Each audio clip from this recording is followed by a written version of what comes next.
Assalamualaikum warahmatullahi wabarakatuh. Baiklah, Waalaikumsalam warahmatullahi wabarakatuh. terima kasih kepada teman-teman yang telah meluangkan waktunya untuk bergabung pada Zoom kali ini.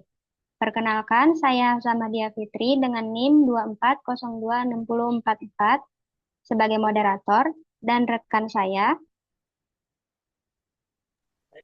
Saya Flora Rahmadani dengan NIM 2402610.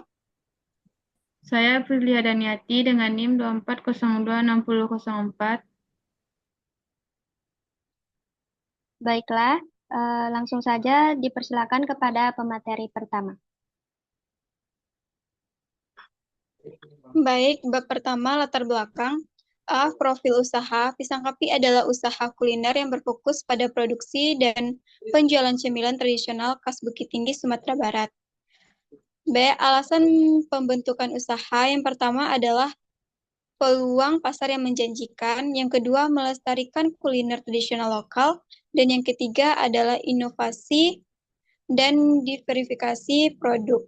Dan yang keempat adalah tingginya minat terhadap makanan sehat dan alami. Yang kelima, bahan baku lokal yang mudah didapat, dan juga potensi pengembangan bisnis dan penciptaan lapangan kerja. C. Tahapan usaha. Yang pertama adalah riset pasar dan analisa. Yang kedua, merencanakan produk dan menu. Dan yang ketiga, menentukan modal dan pengadaan sumber daya.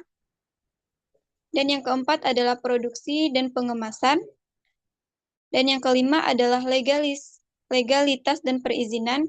Dan yang keenam, pemasaran dan promosi. Dan yang ketujuh adalah monitoring dan evaluasi serta pengembangan usaha. D. Kondisi perkembangan usaha. Kondisi perkembangan usaha penjualan pisang kapi saat ini menunjukkan bahwa usaha ini masih dalam tahap awal namun memiliki potensi yang cukup baik untuk berkembang. Perkembangan usaha ini dipengaruhi oleh beberapa faktor seperti kesadaran dan minat masyarakat terhadap produk pisang kapi. Yang kedua, inovasi produk. Misalnya pengembangan varian rasa dan kemasan yang menarik yang dapat meningkatkan nilai jual dan daya tarik konsumen. Dan yang ketiga adalah tantangan yang dihadapi termasuk keterbatasan modal. Dan yang keempat adalah usaha ini juga berkontribusi terhadap pemberdayaan ekonomi lokal dan membuka lapangan pekerjaan dan meningkatkan pendapatan masyarakat sekitar.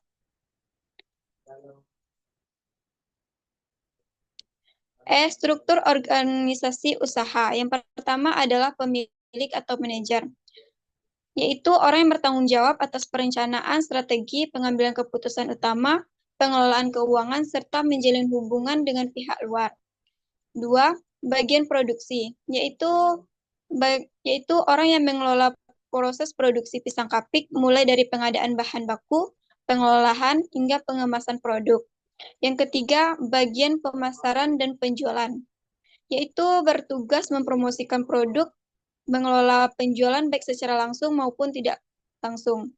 Dan yang keempat, bagian keuangan dan administrasi, yaitu mengelola pencatatan keuangan, pengeluaran, dan pemasukan usaha, serta administrasi terkait perizinan dan dokumen usaha. F. Lokasi usaha, yaitu ini acara lokasi olahraga Gor Agus Salim.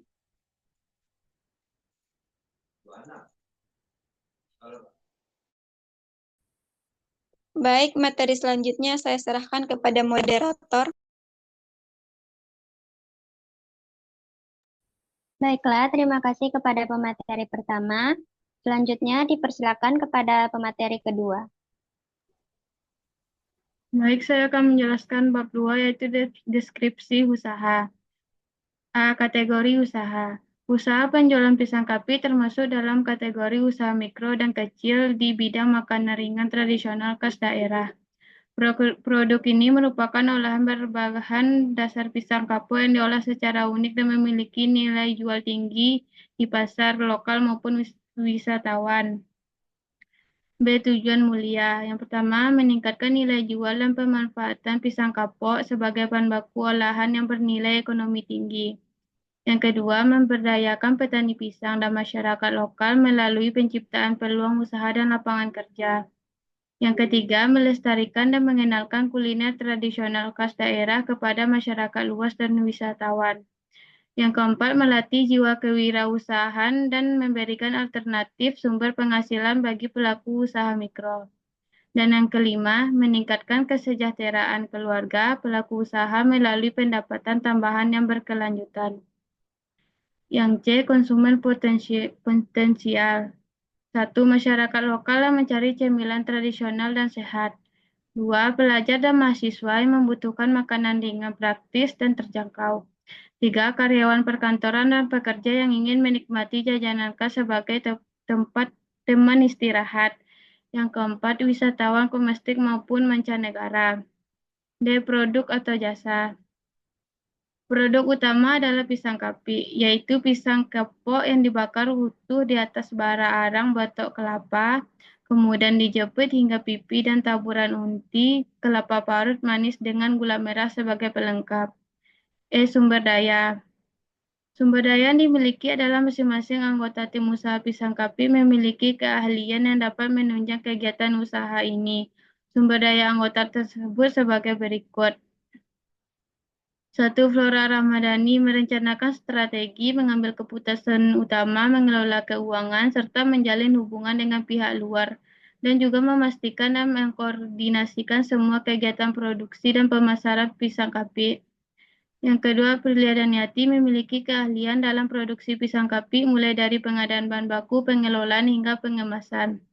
Yang ketiga, Afsa Mahdia Fitri memiliki keahlian dalam promosi produk, baik secara langsung maupun melalui platform digital, dan memiliki keahlian mengelola keuangan, pengeluaran, dan pemasukan, serta administrasi terkait perizinan dokumen usaha. F. Pemasaran. 1. Strategi pemasaran. Usaha pisang kapi terletak di gelanggang olahraga. Gor Haji Agus Salim merupakan salah satu lokasi yang sangat strategis di Kota Padang dan dekat dengan pusat olahraga. Strategi pemasaran barang yaitu sebagai berikut. A. Pemasaran digital melalui media sosial, misalnya Instagram atau TikTok. Yang kedua, menggunakan platform pesan antar makan, misalnya GoFood dan GrabFood. Yang B. Pemasaran langsung.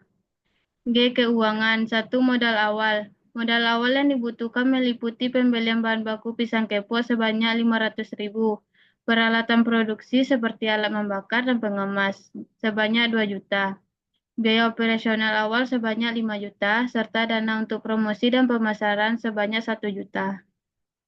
2. Biaya produksi. Biaya produksi utama terdiri dari 1. Pembelian pisang kapok sebagai bahan baku utama 500.000. 2. Bahan pelengkap seperti gula merah, kelapa parut, dan bahan pengemas 300.000. Yang ketiga, biaya tenaga kerja untuk proses produksi dan pengemasan 3 juta. Dan yang keempat, biaya operasional seperti listrik, transportasi, dan peralatan alat 2.500.000. 3. Pendapatan. Pendapatan usaha berasal dari penjualan pisang kapi yang dihitung berdasarkan jumlah produk terjual, dikalikan dengan harga jual per unit. Harga jual biasanya disesuaikan dengan pasar dan varian produk yang ditawarkan. Sekian, saya kembalikan ke moderator. Baiklah, terima kasih kepada pemateri kedua. Dengan berakhirnya pemaparan materi tadi, maka berakhir pula presentasi kami pada kali ini. Saya sebagai moderator mohon maaf apabila terjadi kesalahan. Saya tutup presentasi kali ini dengan mengucapkan wassalamualaikum warahmatullahi wabarakatuh. Waalaikumsalam warahmatullahi wabarakatuh.